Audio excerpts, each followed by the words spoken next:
In his day, Gary Cooper was a major Hollywood star. His unforgettable roles, effortless charisma, and rugged good looks brought him fame. No matter the role he played, cowboy, soldier, or ordinary hero, he was always truthful and courageous. His performance in Sergeant York earned him an Oscar, and High Noon remains a classic of his filmography. Shockingly, though, something new has come to light. Cooper instructed them to delete a High Noon scene. So what was he trying to conceal? Who or what was operating the camera at the time? Keep watching because we will uncover the truth. By the early 1950s, Gary Cooper had become a Hollywood superstar, but things were starting to go downhill for him professionally. People began to question his acting chops after his most recent films failed to garner the critical acclaim and financial success fans had come to expect from him. Not only were Cooper's health issues increasing, but he was also facing problems at work. He suffered from stomach ulcers as a result of injuries sustained in multiple sets. He was uncertain about his readiness to play the lead role in High Noon following his 50th birthday, as he believed he was past his prime for the role. In High Noon, Cooper ultimately decided to play Marshal Will Kane despite his many reservations. Fred Zinnemann's film follows a single police officer as he confronts a gang of murderers who board the noon train. Viewers feel more invested because the story unfolds before their eyes in real time. Marshal Kane is portrayed by Cooper as a man conflicted between his duty and the solitude he craves. He plays the part more realistically by being more vulnerable due to his health. Upon its release, the film High Noon was a huge success. It received 7 Oscar nominations and won 4, including Best Actor for Bradley Cooper. Audiences were captivated by his profound and authentic performance, leading them to consider him among Hollywood's top actors. John Wayne, a famous film critic, gave High Noon good reviews. After initially disliking the film, he went on to accept Cooper's award and compliment his friend's performance. High Noon exemplifies Gary Cooper's tenacity and commitment to his role. He delivered a legendary performance despite the fact that his health and career were on the decline. While production was underway on the film, though, something monumental occurred in Hollywood. Political harassment and relationship betrayal were commonplace during the height of the Hollywood blacklist. Amidst all of this chaos, Gary Cooper requested the destruction of a scene from High Noon. Cooper altered the plot of High Noon by removing certain scenes before its release. Due to extensive editing, several scenes and subplots were removed from the film. Originally, the film was supposed to open and close with terrifying scenes of Hadleyville in its ghostly form. The initial scene was meant to depict the town's bleak future with its deserted streets, dilapidated structures, and tumbleweeds. Hadleyville became a bustling town when the story began. The town's inhabitants were so terrified that it reverted to an abandoned state at the end, revealing what had transpired. Cooper felt these scenes detracted from the main plot, so they were ultimately cut from High Noon before its release. The film could take a more dramatic turn if it centered on Kane's battle. Marshal Toby, an additional deputy, had his own storyline in the original manuscript. Toby was ordered to return to Hadleyville with a prisoner. He made it to town, likely following the major battle, in the third and final scene of his journey, which included traveling with the prisoner and encountering obstacles along the route. Although the scenes were filmed, they were later removed from the final product. Cooper and the other producers were of the opinion that the side plot would detract from the primary plot and the events leading up to Noon. When one of the characters in the bar scene says, "You ain't got 2 deputies," they're addressing Toby.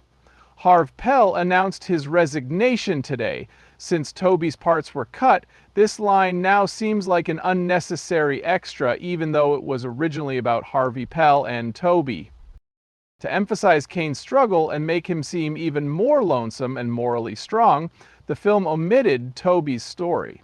One could argue that these editorial decisions contributed to High Noon's uniqueness as a character-driven, tightly plotted Western. The political climate of the early 1950s was heavily featured in Cooper's High Noon, which contributed to the film's greatness. During the Blacklist era, Carl Foreman, who wrote the screenplay, was a major player in Hollywood. A scandal involving the company's ties to the House Un-American Activities Committee occurred during McCarthy's administration. Because of his refusal to assist, Carl Foreman was placed on a blacklist. It was that year that Hughes summoned him in on suspicion of a past connection to the Communist Party. At this stage, production on High Noon had not concluded. Although he was reluctant to reveal their identities, he did confess to having been a member in the past. Because of this, Hollywood companies blacklisted him, and he became an uncooperative witness. His professional reputation took a hit, and the High Noon film production was jeopardized as a result. Stan Kramer, the film's producer, was concerned about this and convinced Foreman to sell his stake in the company. Plus, he removed Foreman's affiliation as an associate director, although his name was still on the screenplay. There are parallels between Foreman's life and the events of High Noon. A vengeful criminal is charging toward Marshal Will Kane, played by Gary Cooper, and he is in imminent danger. Everyone in town is dishonest and afraid of Kane when he asks for their help. Ultimately, he must confront the danger on his own. Foreman and others like him felt isolated and threatened when they spoke out against Hughes, and this storyline is often interpreted as a symbol of the McCarthy era. According to Foreman, the villain represented Hughes and Hadleyville represented Hollywood, both of which are based on his real-life experiences. In the meantime, Foreman had to relocate to Britain in order to continue working because, despite High Noon's positive reviews, he was still subject to a ban. His contributions to landmark films like The Bridge on the River Kwai went unrecognized while he was in hiding due to his inclusion on a blacklist. During a difficult period in American film history, High Noon depicts the personal and professional sacrifices that individuals made. Even though Cooper's performance in High Noon didn't win him many fans, rumors about his fascinating childhood did circulate. Gary Cooper's full name is Frank James Cooper, and he came into this world in Helena, Montana on May 7, 1901. The Cooper family included two children born to English immigrants, Charles Henry and Alice Brazier. Both of them were younger than him. Although he spent his childhood in Houghton Regis, England, his father became a prominent Montana Supreme Court judge, rancher, and attorney. His mother was born and raised in Gillingham, England. The 600-acre 7-bar-9 cattle ranch located close to Craig, Montana, was purchased by his father, Charles Cooper, in 1906. In a car, Craig is located roughly 50 miles north of Helena. It was a common summer destination for Gary and his older brother, Arthur. Riding horses, hunting, and fishing were some of their favorite land activities. His mother sent him and his brother to school in England in 1909. They attended Dunstable Grammar School in Bedfordshire. While their father was away, the boys stayed with friends in Houghton Regis. Though he never warmed up to the stuffy Eton ties, Gary did learn Latin, French, and English history while he was there. He completed his education at Johnson Grammar School in Helena, Montana, before returning to the U.S. with his family in 1912. The car accident that altered Gary Cooper's life forever left him with a broken hip when he was 15 years old. He and his family relocated to the ranch so he could recover from his illness by riding horses as his doctor had advised. He now has a peculiar way of riding horses and walks with a stiff, unbalanced gait as a result of this treatment. He dropped out of school in 1918 to devote himself fully to his job as a cowboy on the ranch.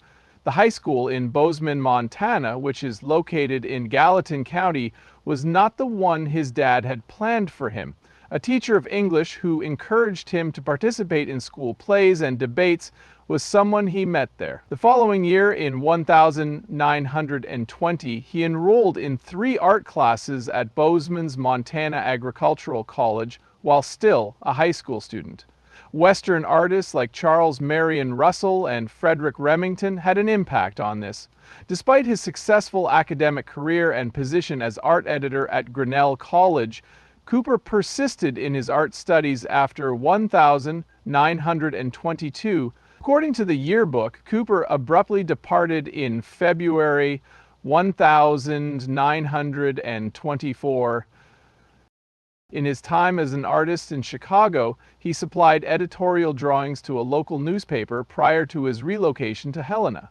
Gary complied with his father's request and relocated to Los Angeles later that year. He kept in touch with his Montana pals who were stunt writers and actors after working various jobs there. His illustrious acting career began with this introduction to the film industry. Although his beginnings were unexpected, Gary Cooper went on to achieve great success in Hollywood. Once he finished at Grinnell College in 1924, he packed up and headed for Los Angeles to be with his parents. At first, he aspired to use his talent for drawing to pursue a career in art. However, he was unable to succeed in the art world due to the high level of competition. While in Los Angeles, he reconnected with some Montana pals who had jobs in low-budget film as stunt writers and actors. Because of these connections, he was able to get $5 per day working as a movie extra. As a stunt writer, he extrapolated $10 daily from his experience.